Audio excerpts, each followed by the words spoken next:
Assalamualaikum warahmatullahi wabarakatuh. Perkenalkan, nama saya Radiatul Rahmah, NPM 18520042. Perkenalkan, nama saya Muhammad Rizky Mawardi.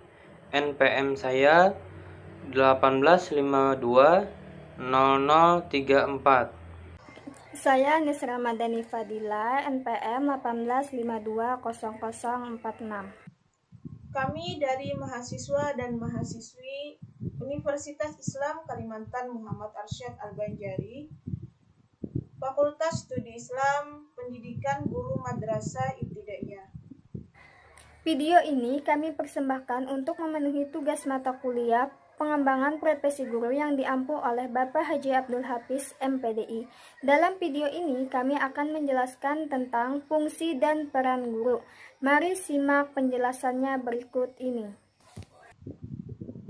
Fungsi dan peran guru terbagi menjadi dua. Yang pertama, fungsi dan peran guru di dalam kelas. Yang kedua, fungsi dan peran guru di dalam pembelajaran. Fungsi dan peran guru di dalam kelas yang pertama adalah pendidik. Guru adalah pendidik yang menjadi tokoh, penelitian dan identifikasi bagi para peserta didik dan lingkungannya. Oleh karena itu, guru harus mempunyai standar kualitas pribadi tertentu yang mencakup tanggung jawab, wibawa, mandiri, dan disiplin. Guru harus memahami nilai-nilai, norma moral, dan sosial, serta berusaha berperilaku dan berbuat sesuai dengan nilai dan norma tersebut. Guru juga harus bertanggung jawab atas tindakannya dalam proses pembelajaran di sekolah sebagai pendidik. Guru juga harus berani mengambil keputusan secara mandiri berkaitan dengan pembelajaran dan pembentukan kompetensi dan bertindak sesuai dengan kondisi peserta didik dan lingkungan. Yang kedua, pengajar. Ajar memiliki makna memberi petunjuk kepada orang lain supaya mengetahui sesuatu hal. Pengajar berarti orang yang memberi petunjuk agar orang lain mengetahui tentang suatu ajaran atau nasihat. Guru sebagai pengajar maksudnya adalah seorang guru harus membantu peserta didik yang sedang berkembang untuk mempelajari sesuatu yang belum diketahuinya, membentuk kompetensi dan memahami materi standar yang dipelajari. Yang ketiga, membimbing. Membimbing dalam hal ini dapat dikatakan sebagai kegiatan menuntun peserta didik dalam perkembangannya dengan jelas memberikan langkah dan arah yang sesuai dengan tujuan pendidikan. Peranan ini harus lebih dipentingkan karena kehadiran guru di sekolah adalah untuk membimbing anak dituntut menjadi dewasa, susila yang cakap. Tanpa bimbingan, peserta didik akan mengalami kesulitan dalam menghadapi perkembangan dirinya. Kekurangmampuan peserta didik menyebabkan lebih banyak tergantung pada bantuan guru. Tetapi semakin dewasa, ketergantungan peserta didik semakin berkurang. Jadi, bagaimanapun juga, bimbingan dari guru sangat diperlukan pada saat anak didik belum mampu berdiri sendiri. Yang keempat, pelatih. Proses pendidikan dan pembelajaran memerlukan latihan keterampilan, baik intelektual maupun motorik, sehingga menuntut guru untuk bertindak sebagai pelatih. Karena tanpa latihan, seorang peserta didik tidak akan mampu menunjukkan penguasaan kompetensi dasar, tidak akan mahir dalam berbagai keterampilan yang dikembangkan sesuai dengan materi standar. Juga harus mampu memperhatikan perbedaan individu peserta didik. Peran dan fungsi guru yang kelima yaitu penasehat. Guru adalah sebagai penasehat bagi peserta didik, bahkan bagi orang tua, meskipun mereka tidak memiliki latihan khusus sebagai penasehat. Agar guru menyadari fungsinya sebagai penasehat, maka ia harus memahami psikologi kepribadian kepribadian dan mental. Akan menolong guru untuk menjalankan fungsinya sebagai penasehat. Fungsi dan peran guru yang keenam adalah pengelola kelas. Guru sebagai pengelola kelas hendaknya dapat mengelola kelas dengan baik. Karena kelas adalah tempat berhimpun semua peserta didik dan guru dalam rangka menerima bahan pelajaran dari guru.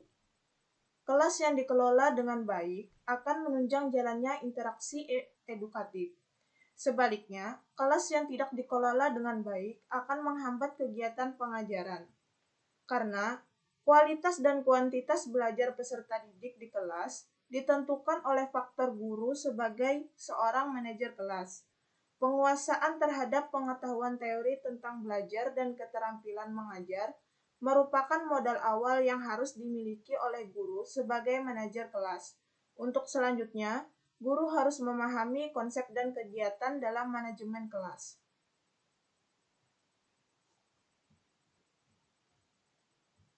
Fungsi guru dalam kelas ada demonstrator, korektor, inspirator, informator, organisator, dan motivator.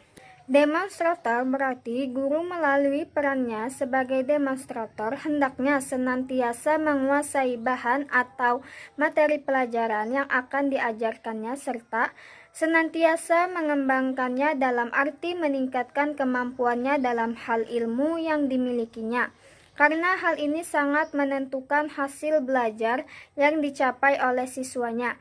Untuk bahan pelajaran yang sukar dipahami, peserta didik, guru harus berusaha dengan membantunya dengan cara memperagakan apa yang diajarkan sehingga apa yang guru inginkan sejalan dengan pemahaman peserta didik. Selanjutnya ada korektor. Guru sebagai korektor harus bisa membedakan mana nilai yang baik dan mana yang buruk. Kedua nilai itu harus dipahami dalam kehidupan masyarakat. Kedua nilai ini mungkin telah peserta didik miliki dan mungkin telah mempengaruhinya. Sebelum anak didik masuk sekolah, karena latar belakang kehidupan anak didik yang berbeda, semua nilai yang baik harus guru pertahankan dan semua nilai buruk harus disingkirkan dari jiwa peserta didik.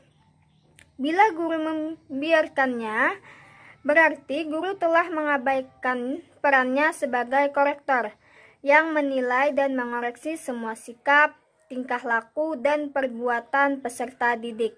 Selanjutnya, inspirator. Guru sebagai inspirator harus dapat memberikan ilmu yang baik bagi kemajuan belajar peserta didik. Persoalan belajar adalah masalah utama peserta didik. Guru harus dapat memberikan petunjuk atau ilham bagaimana cara belajar yang baik. Petunjuk itu tidak mesti harus bertolak dari sejumlah teori-teori belajar yang baik. Hal yang penting bukan teorinya, namun bagaimana melepaskan masalah yang dihadapi oleh peserta didik.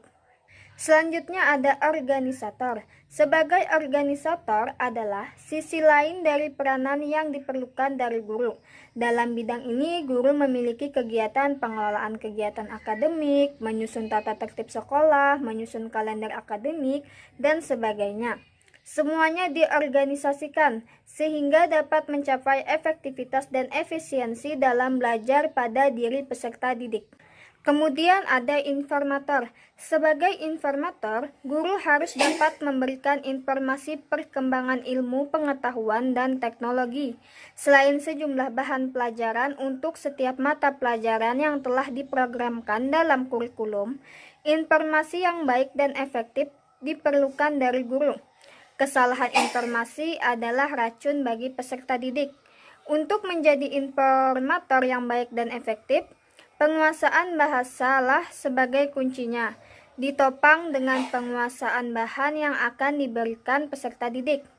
Informator yang baik adalah guru yang mengerti kebutuhan peserta didik dan mengabdi untuk peserta didik. Terakhir ada motivator. Sebagai motivator, guru dapat mendorong peserta didik agar bergairah dan aktif belajar.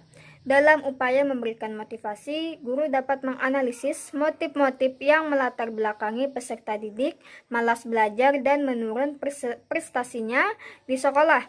Motivasi dilakukan dengan cara memperhatikan kebutuhan peserta didik.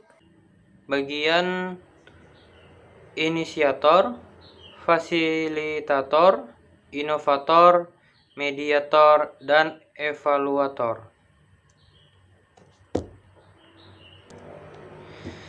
Inisiator adalah penjelasan di sini. Guru harus dapat menjadi pencetus ide-ide kemajuan dalam pendidikan pengajaran. Proses pembelajaran sekarang ini harus diperbaiki sesuai perkembangan ilmu pengetahuan dan teknologi di bidang pendidikan. Bukan mengikuti terus tanpa pencetus ide-ide inovasi bagi kemajuan pendidikan dan pengajaran. Selanjutnya, fasilitator. Makna dari fasilitator adalah memberikan kemudahan. Guru sebagai fasilitator hendaknya mampu mengusahakan sumber belajar yang berguna serta dapat menunjang pencapaian tujuan dan proses belajar mengajar, baik yang berupa narasumber, buku teks, majalah, ataupun surat kabar. Selanjutnya, inovator. Makna dari inovator. Inovator memiliki makna orang yang selalu memiliki gagasan baru guna menyelesaikan suatu permasalahan. Guru menerjemahkan pengalamannya yang telah lalu ke dalam kehidupan yang bermakna bagi peserta didik. Tugas guru adalah menerjemahkan kebijakan dan pengalaman berharga ke dalam istilah atau bahasa yang akan diterima oleh peserta didik. Oleh karena itu, guru adalah sebagai jembatan antara generasi tua dan generasi muda, yang juga sebagai penerjemah pengalaman. Guru harus menjadi pribadi yang terdidik. Guru merupakan sumber ide siswa manakala ia memiliki suatu permasalahan. Selain itu, guru juga merupakan penggerak gagasan-gagasan baru dalam mengembangkan proses pembelajaran. Selanjutnya ada mediator. Sebagai mediator, guru harus memiliki pengetahuan dan pemahaman yang cukup tentang media pendidikan dalam berbagai bentuk dan jenisnya, baik media non-material maupun material. Media berfungsi sebagai alat komunikasi guna mengaktifkan proses interaksi edukatif. Keterampilan menggunakan semua media itu diharapkan dari guru yang disesuaikan dengan pencapaian tujuan pengajaran. Selanjutnya, evaluator. Sebagai evaluator, guru dituntut untuk menjadi seorang evaluator yang baik dan jujur, dengan memberikan penilaian yang menyentuh aspek kepribadian anak didik dan aspek penilaian jawaban peserta didik ketika tes atau ujian. Peserta didik yang berprestasi baik belum tentu memiliki kepribadian yang baik. Jadi, penilaian itu pada hakikatnya diarahkan pada perubahan kepribadian peserta didik agar menjadi manusia susila yang cakap atau yang baik. Sebagai evaluator, guru tidak hanya menilai hasil pengajaran, tetapi juga menilai proses jalannya pengajaran. Maka dari kedua kegiatan ini akan mendapatkan umpan balik. Selanjutnya, saya akan menjelaskan materi tentang fungsi guru dalam pembelajaran. Kegiatan pembelajaran merupakan kegiatan akademik yang bersifat universal. Ada banyak variabel yang dapat mempengaruhi proses pembelajaran. Guru merupakan faktor kunci dalam kegiatan pembelajaran. Ketika seorang guru dalam melaksanakan kegiatan pembelajaran, maka guru akan memainkan 3 fungsi. Apa saja 3 fungsi-fungsi itu? Yaitu fungsi instruksional, fungsi edukasional, dan fungsi manajerial. Apa itu fungsi instruksional? Fungsi instruksional berkaitan dengan peran guru sebagai pengajar, yakni orang yang memberikan petunjuk arahan-arahan berupa ilmu pengetahuan kepada siswanya. Kemudian, fungsi edukasional. Fungsi edukasional berkaitan dengan peran guru sebagai pendidik, yakni mendidik para siswanya agar memiliki karakter yang kuat sebagai manusia yang akan menghadapi masa depan yang lebih berkembang lagi. Terus, yang ketiga yang selanjutnya, fungsi manajerial. Fungsi manajerial berkaitan pula dengan peran guru sebagai manajer kelas atau pemimpin dalam proses pembelajaran di kelas, yakni mengatur keperluan administrasi kelas guna mendukung pelaksanaan pembelajaran agar prosesnya berjalan dengan baik dan mencapai tujuan pembelajarannya yang efektif guna meningkatkan dan mengembangkan peserta didik menjadi lebih baik lagi untuk kedepannya. Inilah materi yang dapat kami sampaikan tentang fungsi dan peran guru. Semoga bermanfaat dan mudah untuk dipahami. Kami mohon maaf atas kesalahan dan kekurangannya. Kami ucapkan terima kasih. Wassalamualaikum warahmatullahi wabarakatuh.